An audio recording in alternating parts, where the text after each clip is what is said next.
अयोध्या में राम मंदिर में भगवान रामलला की प्राण प्रतिष्ठा के बाद प्रधानमंत्री नरेंद्र मोदी ने गुरुवार को पश्चिमी उत्तर प्रदेश के बुलंदशहर से 2024 के लोकसभा चुनाव का बिगुल फूंक दिया है। इस दौरान प्रधानमंत्री ने 19,100 करोड़ रुपए की विकास परियोजनाओं का तोहफा दिया है।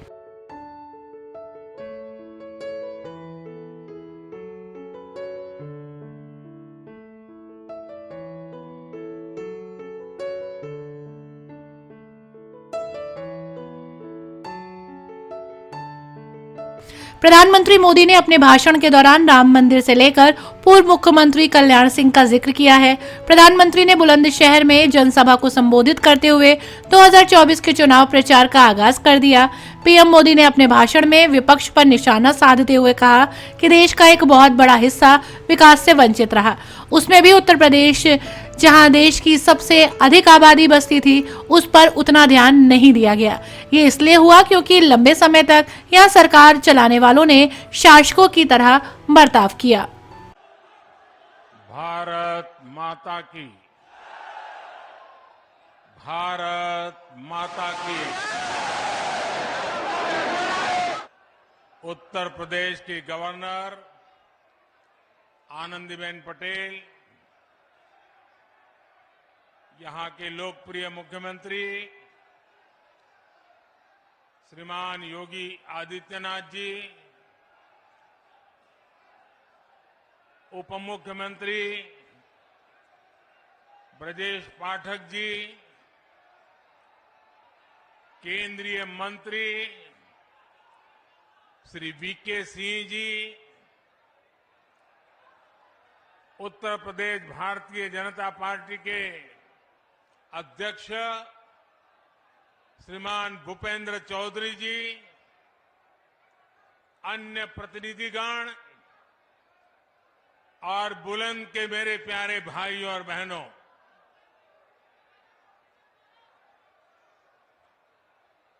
आपका ये प्यार और ये विश्वास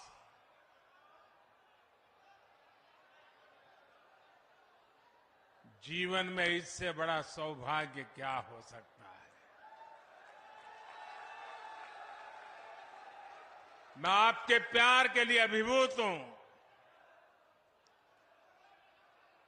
और मैं आज देख रहा था इतनी बड़ी तादाद में माताएं बहनें, और ये समय तो हमारे यहां परिवार में माताओं बहनों का सबसे व्यस्त समय होता है, रसोई का समय होता है, लेकिन सब छोड़ छाड़ करके इतनी बड़ी तादाद में हमें आशीर्वाद देने आए सभी माताओं बहनों को मेरा विशेष प्रणाम।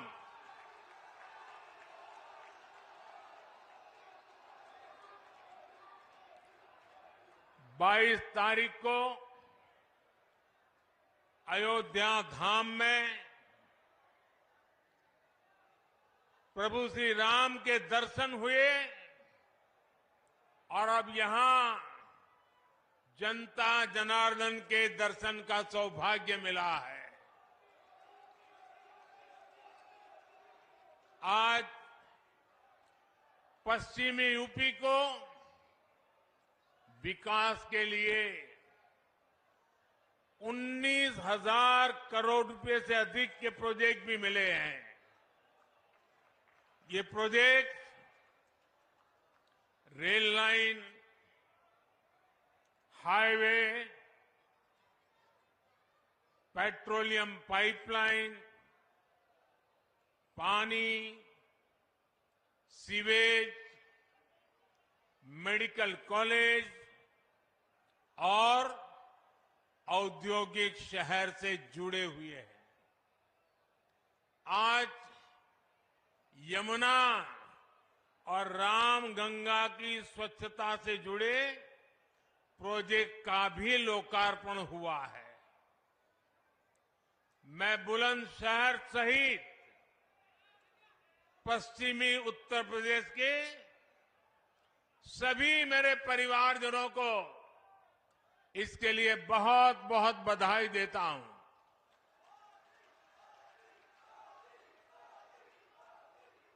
भाइयों और बहनों, इस क्षेत्र ने तो देश को कल्याण सिंह जी जैसा सपूत दिया है, जिन्होंने राम काज और राष्ट्र काज दोनों के लिए अपना जीवन समर्पित किया। आज वो जहां है, अयोध्या धाम को देखकर बहुत आनंदित हो रहे होंगे। ये हमारा सौभाग्य है कि देश ने कल्याण सिंह जी और उनके जैसे अनेक लोगों का सपना पूरा किया है। लेकिन अभी भी सशक्त राष्ट्र के निर्माण का, सच्चे सामाजिक न्याय का उनका स्वप्न पूरा करने के लिए हमें अपनी गति और बढ़ानी है और जिसके लिए हमें मिलकर काम करना है। साथियों, अयोध्या में मैंने रामलला के सानिध्य में कहा था कि प्राण प्रतिष्ठा का कार्य संपन्न हुआ, अब राष्ट्र प्रतिष्ठा को नई ऊंचाई देने का समय है।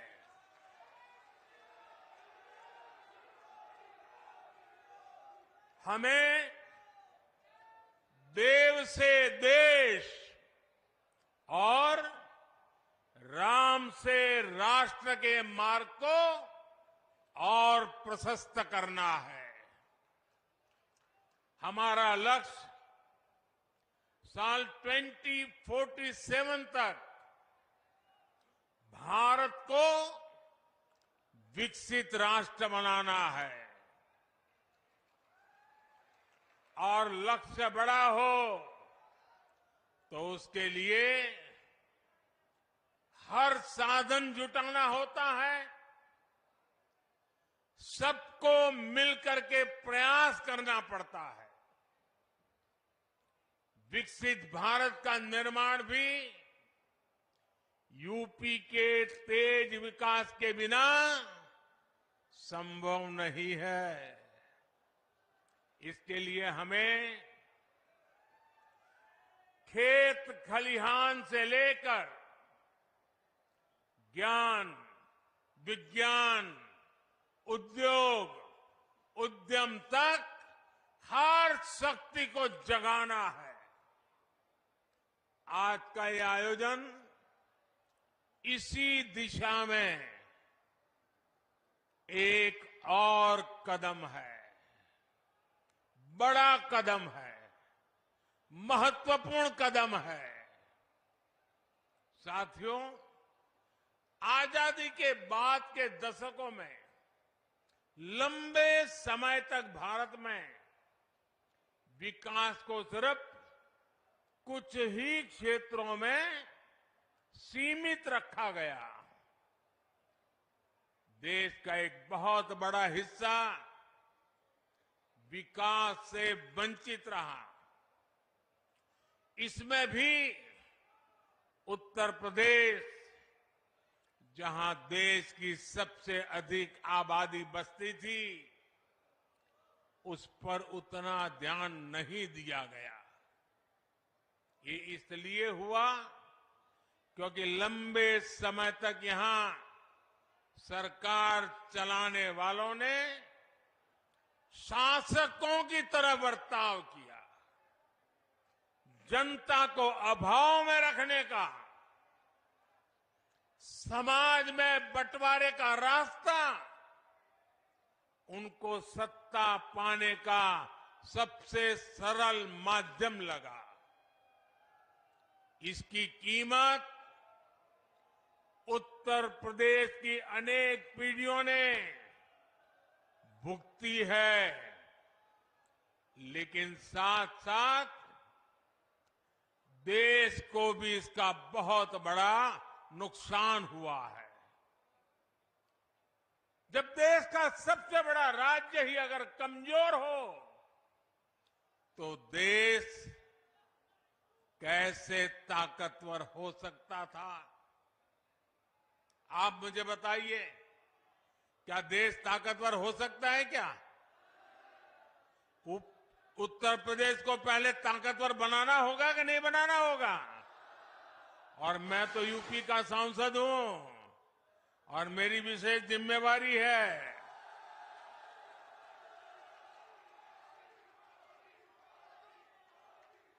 मेरे परिवारजनों, 2017 में डबल इंजन की सरकार बनने के बाद से यूपी में पुरानी चुनौतियों से निपटने के साथ ही आर्थिक विकास को नई गति दी है।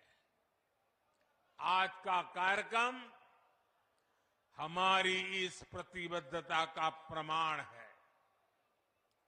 आज भारत में 2 बड़े डिफेंस कॉरिडोर पर काम चल रहा है। उनमें से एक यूपी में, पश्चिमी यूपी में बन रहा है। आज भारत में नेशनल हाईवे का तेजी से विकास हो रहा है। उसमें से अनेक पश्चिमी यूपी में बन रहे हैं। आज हम यूपी के हर हिस्से को आधुनिक एक्सप्रेसवे से कनेक्ट कर रहे हैं। भारत का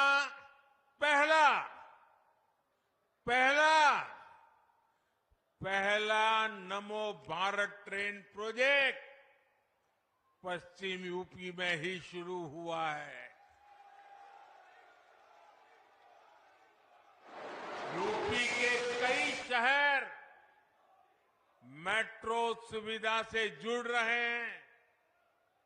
यूपी ईस्टर्न और वेस्टर्न डेडिकेटेड फ्रेट कॉरिडोर्स का हब बन रहा है और ये बात बहुत बड़ी है साथियों। आने वाली शताब्दियों तक इसका महात्म्य रहने वाला है, जो आपके नसीब में आया है। जब जेवर इंटरनेशनल एयरपोर्ट बनकर तैयार हो जाएगा तो इस क्षेत्र को एक नई ताकत, नई उड़ान मिलने वाली है। साथियों, सरकार के प्रयासों से आज पश्चिमी उत्तर प्रदेश रोजगार देने वाले प्रमुख सेंटर में से एक बन रहा है। केंद्र सरकार देश में 4 नए औद्योगिक स्मार्ट शहर बनाने की तैयारी में है।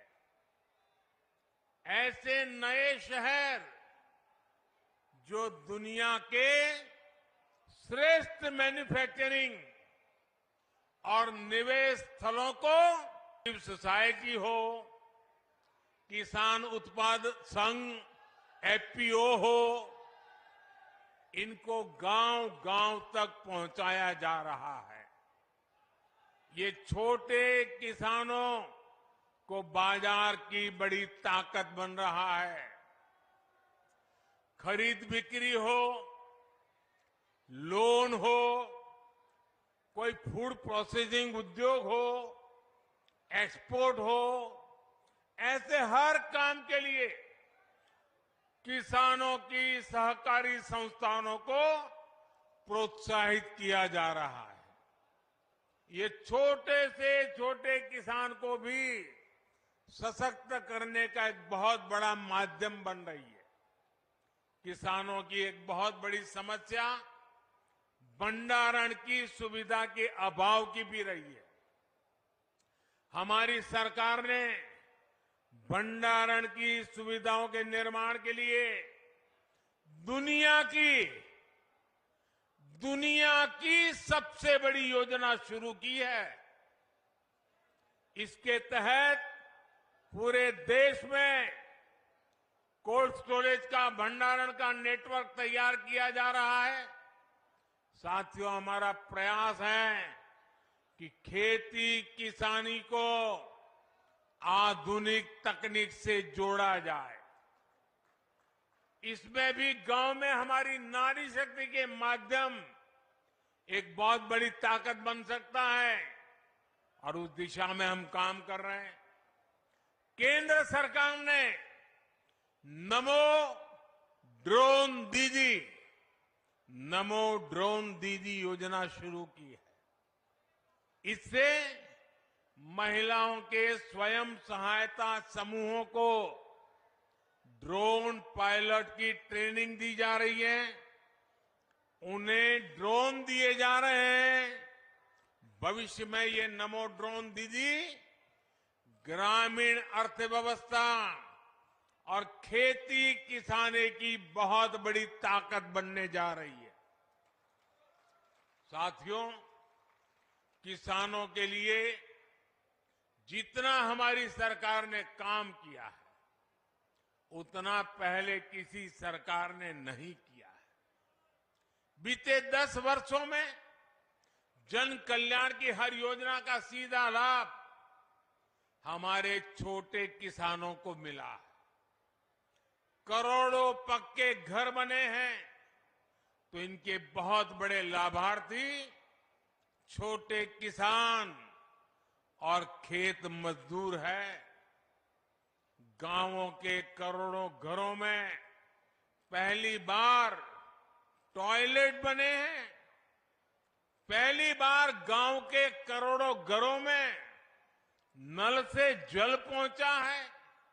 इसका लाभ सबसे अधिक किसान परिवारों की मेरी माताओं बहनों को ही तो मिला है। पहली बार किसानों और खेत मजदूरों को भी पेंशन की सुविधा मिली है। पीएम फसल बीमा योजना से किसानों को मुश्किल समय में मदद मिली है। फसल खराब होने पर किसानों को 1.5 लाख करोड़ रुपए से ज्यादा दिए गए हैं। मुफ्त राशन हो, मुफ्त इलाज हो, इसके ज्यादातर लाभार्थी गांव के मेरे किसान परिवार और खेत मजदूर ही है। हमारा प्रयास है कि कोई भी लाभार्थी सरकार की योजना से वंचित न रहे। इसके लिए मोदी की गारंटी वाली गाड़ी गांव-गांव आ रही है। यूपी में भी लाखों लोग इस गारंटी वाली गाड़ी से जुड़े हैं। भाइयों और बहनों, मोदी की गारंटी है कि जल्द से जल्द देश के हर नागरिक को उसके लिए बनी सरकारी योजना का लाभ मिले। आज देश मोदी की गारंटी को गारंटी पूरा होने की गारंटी मानता है, क्योंकि हमारी सरकार जो कहती है वो करके दिखाती है। आज हमारा पूरा प्रयास है कि सरकार की योजना का लाभ हर लाभार्थी तक पहुंचे।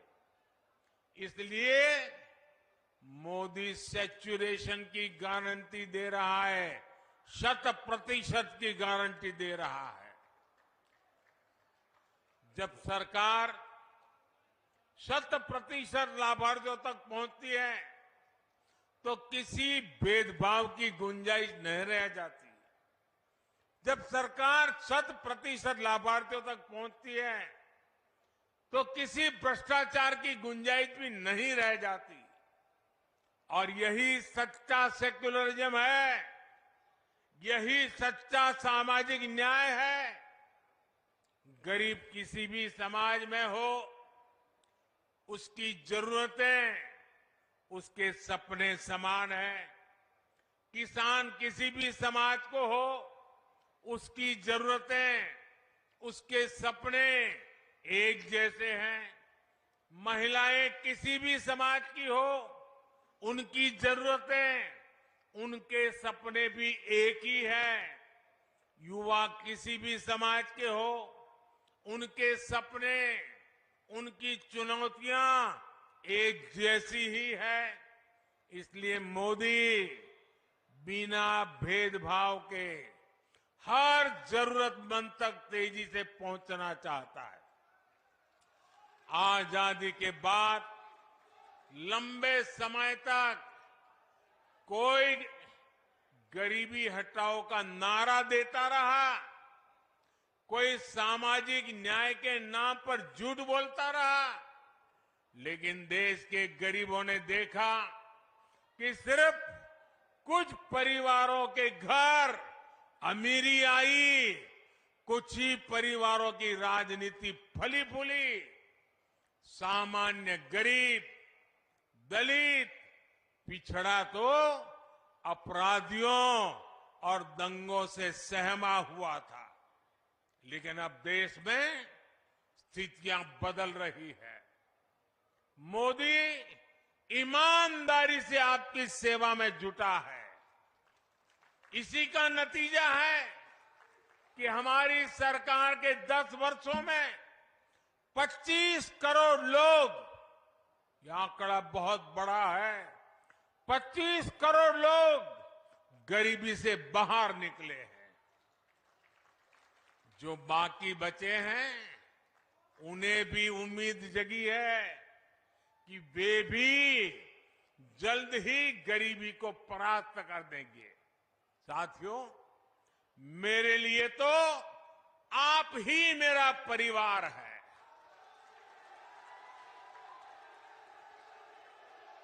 आपका सपना ही मेरा संकल्प है। इसलिए आप जैसे देश के सामान्य परिवार जब सशक्त होंगे तो यही मोदी की पूंजी होगी। गांव गरीब हो, युवा, महिला, किसान हो, सबको सशक्त करने का ये अभियान जारी रहेगा। आज मैं देख रहा था, कुछ मीडिया वाले चला रहे थे कि आज बुलंदशहर में मोदी चुनाव का बिगुल फूकेंगे।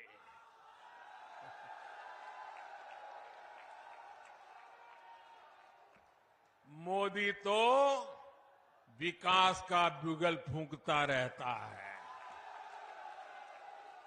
मोदी तो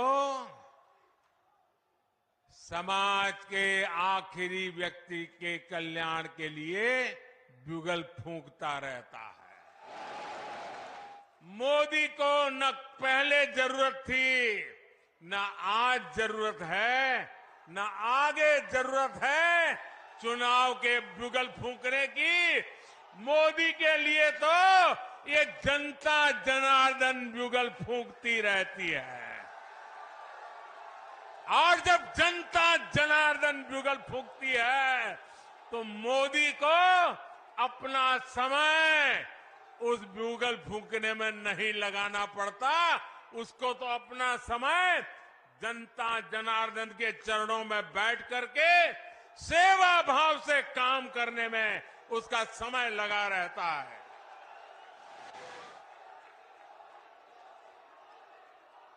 एक बार फिर आप सभी को विकास कार्यों के लिए बहुत बहुत बधाई। मेरे साथ पूरी शक्ति से बोलिए, भारत माता की। शाबाश। भारत माता की। भारत माता की। बहुत बहुत धन्यवाद। आपको बता दें कि बुलंदशहर से 2024 का चुनावी बिगुल फूंकने का सबसे बड़ा कारण इसके पीछे ये है कि प्रधानमंत्री नरेंद्र मोदी के लिए बुलंदशहर लकी है। 2014 में जब प्रधानमंत्री मोदी ने बुलंदशहर से चुनावी शंखनाद किया था तो वो उस समय गुजरात के मुख्यमंत्री थे। इसके बाद 2014 के लोकसभा चुनाव में भाजपा ने बड़ी जीत दर्ज की और नरेंद्र मोदी पहली बार प्रधानमंत्री बने।